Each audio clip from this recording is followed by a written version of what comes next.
by Jessica to do a bit of a presentation on accessibility services, how our department works, processes, that type of thing, and also to have some time to do our best to answer any questions or concerns that you guys might have. So we started off, it's probably just about a 20-minute presentation to give you a context of what our office looks like right now.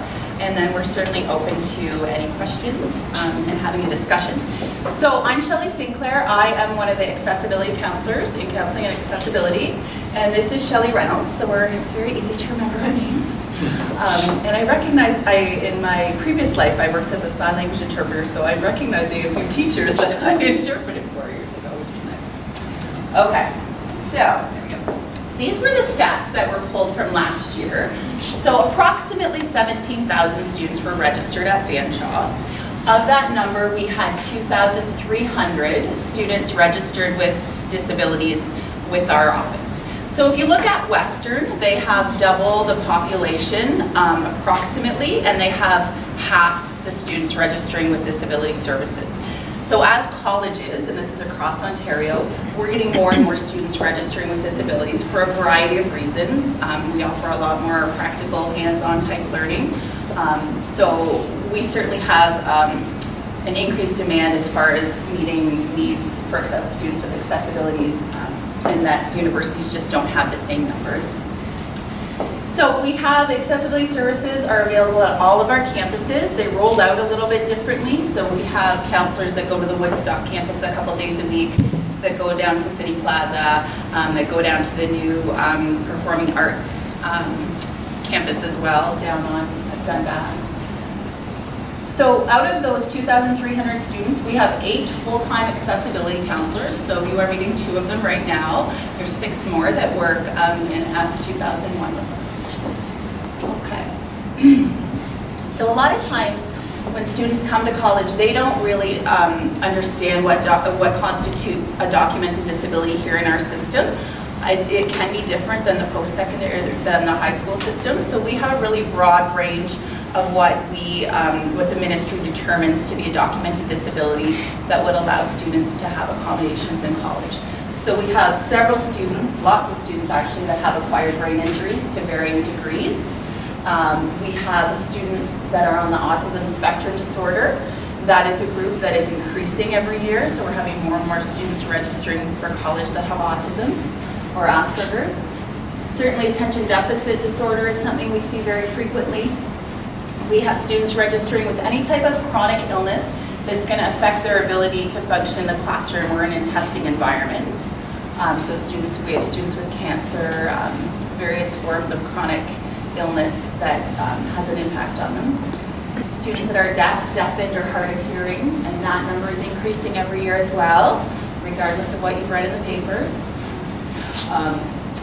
Lots of students with learning disabilities. So that is our biggest group. Just over 50% of the students we serve have some type of learning disability.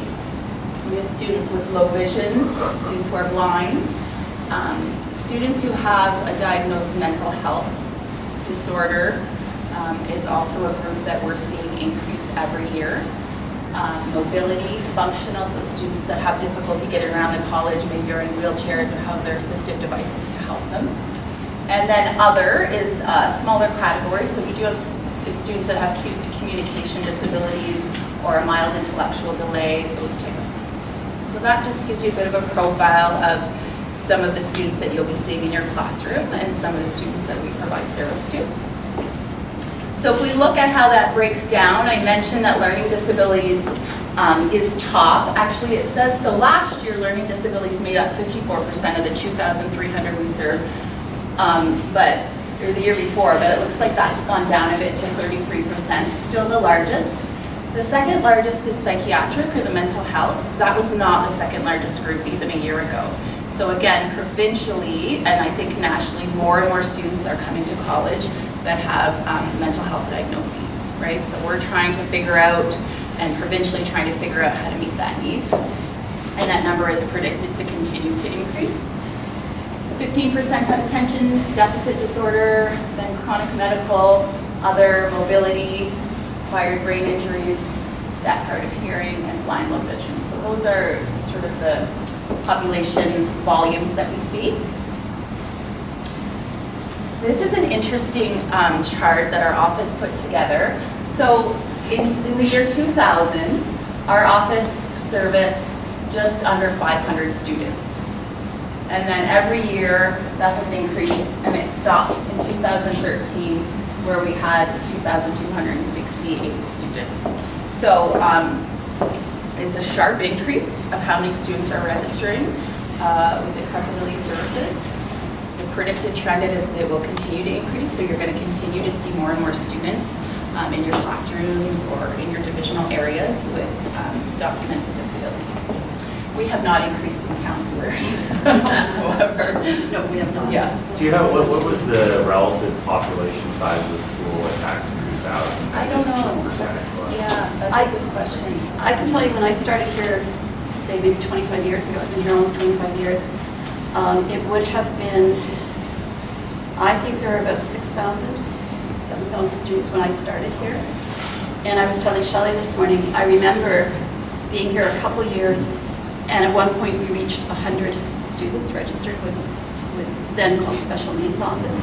And we couldn't believe it. We were so excited. There were 100 students registered with our office. We didn't know how we were going to manage because it just seemed overwhelming. And now when I look at the trend, it's a real shift. So I think not only have the numbers increased, but I think the percentage of students with disabilities has increased as well. Next page. Yeah. So then we get into the distinction between visible disabilities, which only makes up 20% of the students we see. So on that other graph that I showed you where there was mobility, deaf, vision issues, those are smaller populations. So 80% of the students in your classroom have what we call invisible disabilities. So things that you're not going to be overtly aware of, right? When they give you an accommodation form, you're not going to be able to go, okay, yeah, you're deaf, you have an interpreter with you. So these are students that have learning disabilities. Some of the medical conditions we talked about are invisible. Some are more visible, so if you have a student with arthritis or hand splints or an amputation, obviously that's a visible thing. Students with cancer or other types of conditions you're not going to know, again, just visually. Students with ADHD, brain injury, those are not readily apparent, right? So that's always something to keep in mind, and I'm sure all of you guys already practice like that, but certainly there's often a lot more going on under the surface for people, especially for the students that we service. So the principles of accommodation that we really stand behind are putting accommodations in place with people with disabilities with dignity and respect, taking an individualized approach, so working with one student at a time. So every student with a learning disability is going to have a different accommodation form, depending on their needs. Every student with an anxiety disorder is going to have a different accommodation form. So they're very heterogeneous groups that we work with. So there is a real individualized approach based on the counselor's interactions with the student, based on reviewing their documentation, and doing an assessment with them, really. And we definitely are driven by the model of inclusion. So these students are, obviously integrated into the classroom, made to feel that they're included just as anyone else is, which I know is something that the college supports college-wide, and having full participation. So we kind of view that as the student having full participation in the class, but also the flip side to that is, the professor having full participation and being involved, us being involved, so everybody kind of has a responsibility to work together collaboratively to meet the students' learning needs. Okay, so I'll let Shelley take over this part. So those principles are based on the Ontario Human Rights Code, which is also what we base our practice on and which the college wants to support. So principles basically in the Ontario Human Rights Code that affect us are that an applicant who meets the published admission requirements is guaranteed equal consideration and access to academic programs. So we're not screening out students who have disabilities. We're looking at their grades. We're looking at whatever admission requirements your particular program sets in place, and those students are required to meet that criteria. And when they do, the college has said that they will provide equal academic access. We have a duty under the Human Rights Code to accommodate the student to the point of undue hardship. And that's a really high standard to meet. So the only things that you can show would cause undue hardship would be health and safety. So if you can demonstrate that having this particular student in this particular class doing this particular task causes a health or safety risk, then you may be able to say that you can't accommodate that student. But you have to have the discussion first. You can't just simply say, no, I don't think this guy can do this, you can't come into my class. You have to, in good faith, try and figure out a way to accommodate. And the other criteria for not being able to accommodate a student is cost. And the bar for cost is very, very high. You would have to demonstrate that the college in its entirety would not be able to continue to function as an educational institution if this student were not accommodated. So it's not simply that, well, we'll cost my department a little extra. It is a very high bar to meet. The OHRC has published guidelines on accessible education that are available on their website, and if you want more information, then you would be able to look there. Yep. Could you talk a little bit about equal educational access for me, please?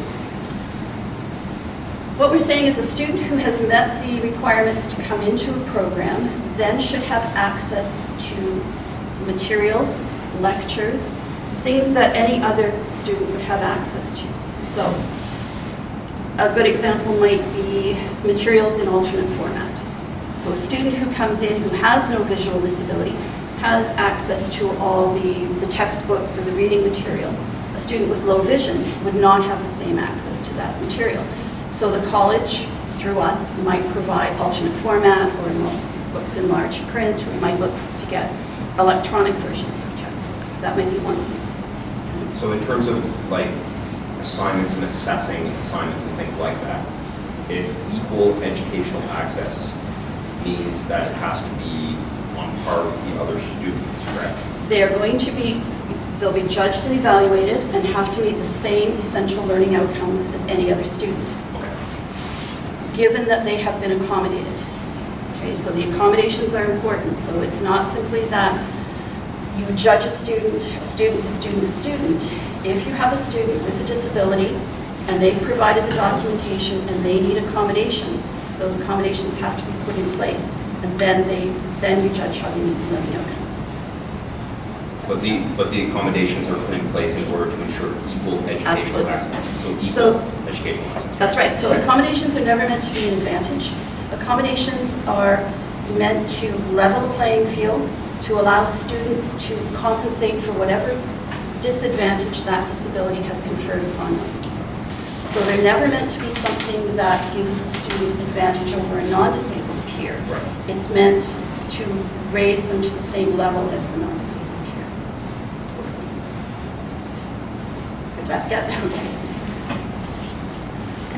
The other document that you need to be aware of, or that's often helpful to refer to, is college policy, and it's College Policy 2A09. And that's our policy that deals with the accommodation and of students and applicants with disabilities. And it spells out all kinds of different information. So it describes the college's guiding principles, so what the college thinks is important. It outlines the different responsibilities of all the partners that are involved in providing accommodations. So the student has responsibilities that they must meet. The college, that could be you, that could be us, they have responsibilities. And accessibility services, we have certain responsibilities as well. So that's clear in the college policy. It also outlines what would happen if there was a disagreement about accommodations. And so it outlines the procedures there. And so that's So let's look at some of the responsibilities. This is both for faculty, for staff, and for accessibility as well.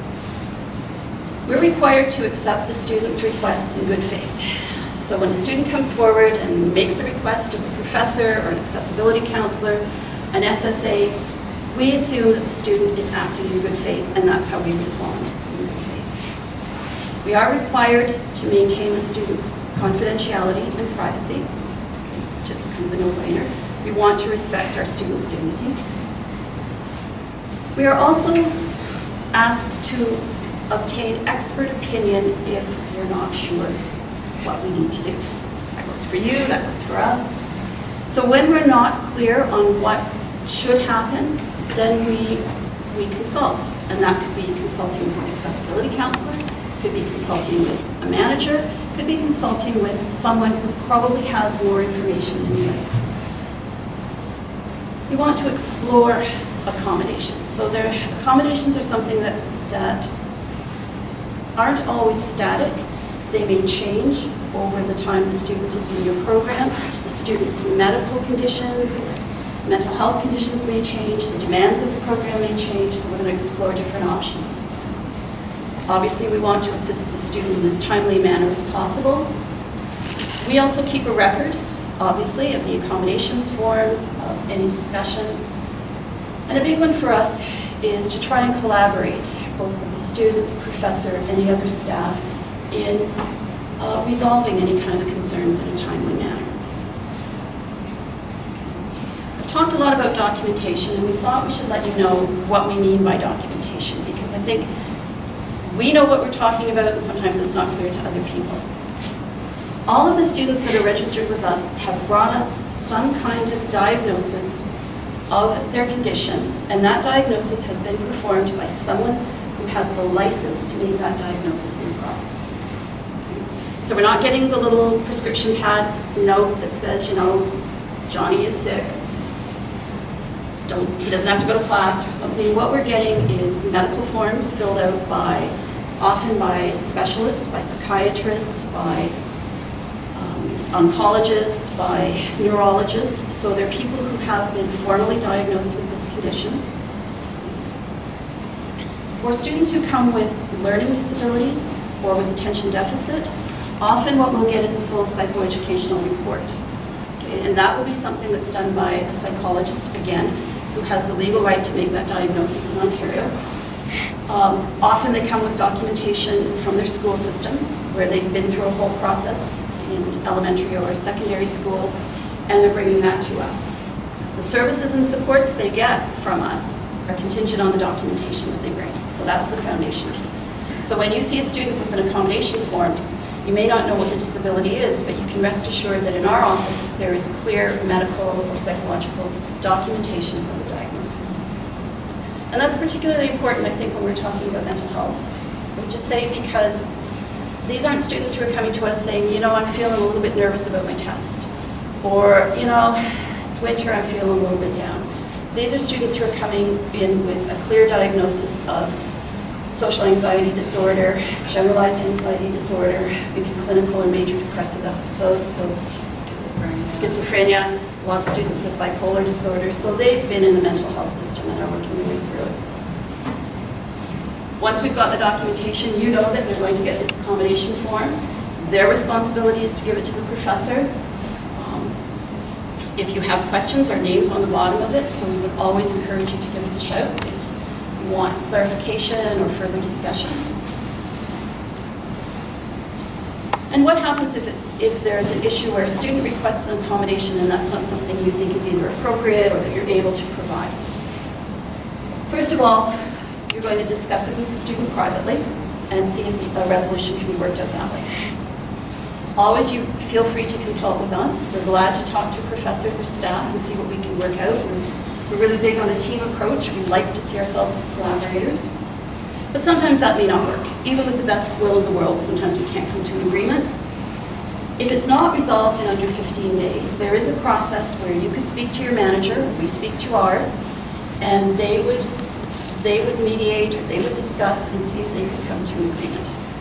If that still can't happen, there is a formal committee of review that can be called if within 15 days that's not resolved. We were trying to think of that if we know of any time when a formal committee of review has been called, and we cannot think of one. So that gives us a lot of optimism that whatever disagreements there are, they're able to be worked out between everyone. And if a student discloses a specific disability, some students will. They'll be very open and tell you what they're dealing with. and you want to know more about how to support that student or how that disability might affect that student, you can always start by talking to the student themselves. Often, they've got a lot of good suggestions because, as we say, they've been living with this condition. It affects all their life. They may have ideas about what would be helpful for them. By all means, talk to us. And then CCDI is the College Committee on Disability Issues. It's a province-wide body to which all college disability providers belong. They have faculty guides, they have lots of information, and you can go to their website and find more detailed information there. Finally, that's really all we wanted you to know right now about our service. And so we've left some time if there are questions or comments or anything. So